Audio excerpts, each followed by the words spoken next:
This is the 5-year anniversary show. Yep. Yeah. I mean, it's been 5 years, wonderful people. Thank you. As always on the Fowler Show, we're here to inform you, to empower you, and to help you get your voice back. We've been doing it for the past 5 years.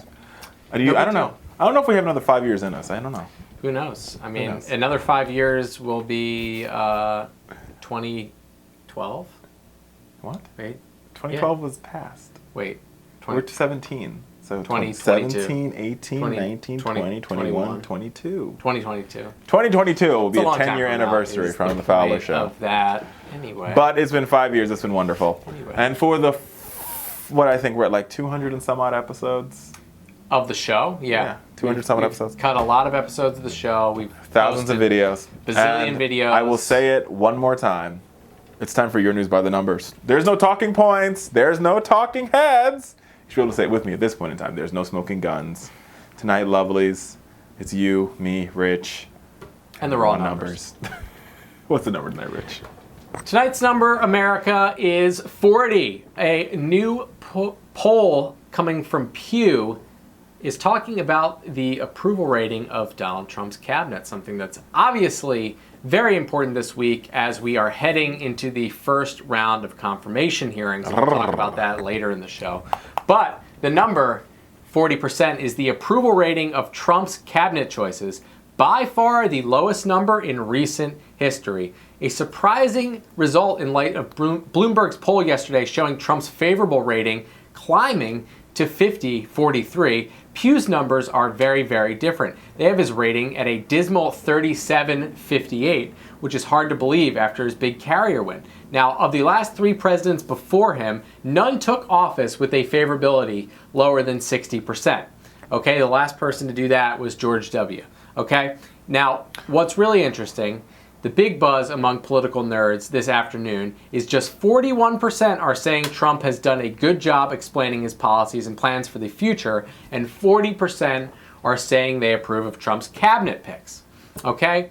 So the cabinet picks are controversial. And so I wonder which one are people pissed off about?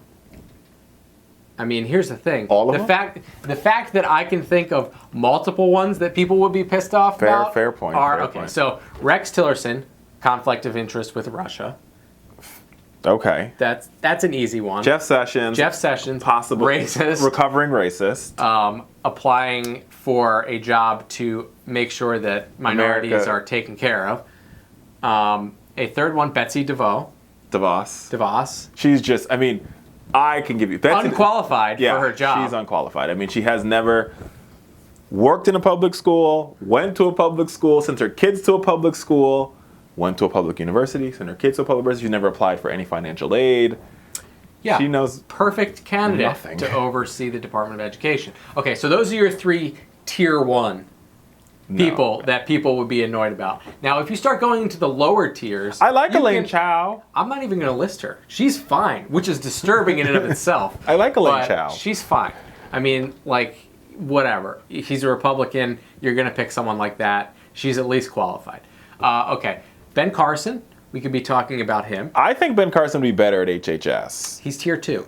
You can make an argument for why people wouldn't like him. I just understand why I don't understand why you have a neurosurgeon trying to run America's housing and urban development policies. Unqualified. I would argue if he was if he was Surgeon General, that would be a much more relevant position. Even if he was HHS secretary, they'd be like, well, at least he's a doctor. At least he has doctor before his name. Okay, so that's tier 2. You can see why people wouldn't like something like that. Tom Price, no.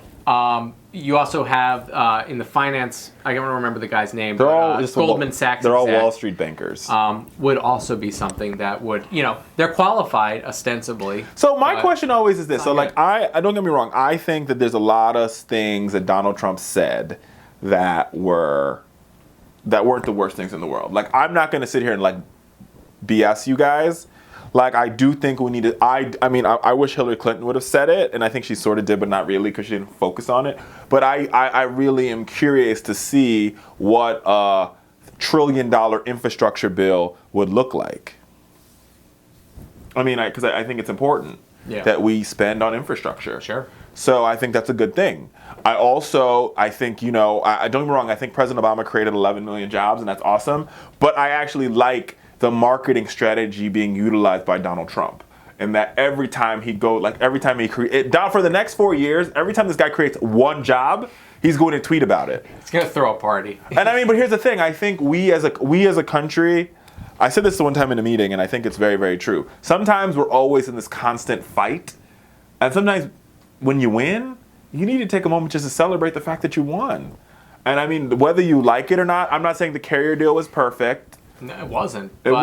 But for the those American people, they have jobs. I mean, for the American people, that's a win in the Donald Trump column. Absolutely. This is something that Democrats are historically very bad. We're bad at tooting our own horn. No, we don't do it, and it's silly. It is. We don't toot our own horns. Like, the president created 11 million jobs, and then, you don't know where these jobs were. Like, I wish the president knows that he created 11 million. Yeah, I wish the president go out and be like, at the X Factory, I wish he had said at X Factory we created 10 jobs. Bravo. Okay, so here's why Donald Trump is good at PR, right? And if he had created 11 million jobs, he would have changed his middle name to Donald 11 million jobs Trump. Oh, and then he also said in his press conference this week that he will be the world's best, the best jobs creator that God ever made. I mean, when you say these things, it's so outlandish. You can't be like that's false because it's so obviously false. You can't contest it, but he's still out there saying. I just want to know, at what point in time will Trump and the Trump supporters become unequally yoked? Like, right now, they're one yoke. Like, at one point in time, the supporters say, what the hell? Okay, a perfect example of that is going to be Obamacare gets repealed, and all the coal miners lose their black lung benefits? That's a perfect example, right? There are going to be a lot of people that voted for Trump and don't even realize that if they repeal Obamacare, they're going to lose their health insurance. And let me be very clear. That's one example. Health insurance, and I said this I said it on air earlier today. Health insurance isn't health care. Right.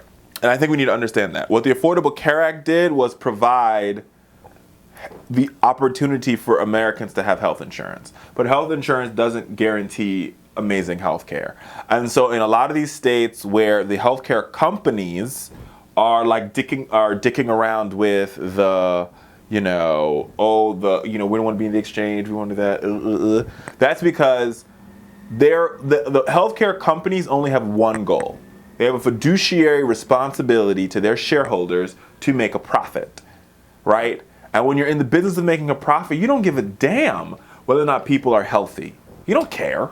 It's just a fortunate benefit that people get healthy. Yeah. So when we created the Affordable Care Act, as the president has said number of times, it's not the best bill in the world. It's what we could get at the time, and it's not perfect. We need to go back and fix it. So if Republicans want to fix, let's fix it. But if you decide we're going to unravel the whole thing, but we're going to keep there's no way possible they can keep the things that Americans love and unravel the whole system.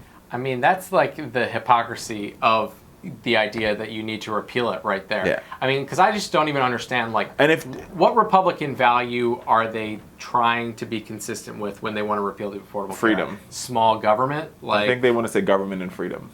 People are free to die. Yeah. Well, here's the problem with healthcare as an example of this. You say, people should have the choice to not have healthcare if they don't want to.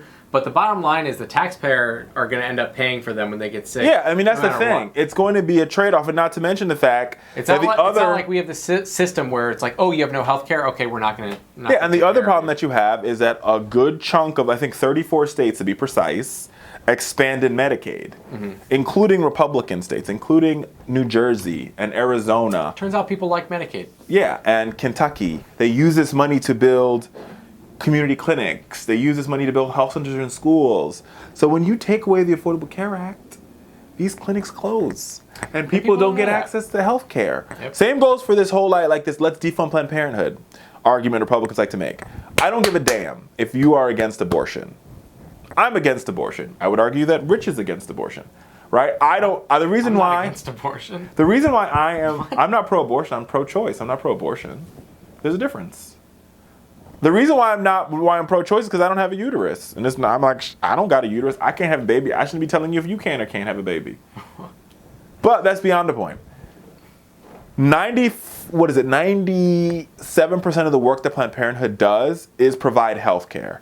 And it's not like they're stealing money off the government dole. What happens is patients who are poor, white, black, the same, show up to Planned Parenthood and they say, listen, I woke up this morning and there's bleeding or there's pain or whatever, and Planned Parenthood provides them a service. And then Planned Parenthood, as a health service provider, bills the government, Medicaid, for the service they rendered. So when we don't treat these things, that's how you have communicable diseases spreading. That's how you have like outbreaks of chlamydia and gonorrhea and syphilis and herpes, right? Is because of that.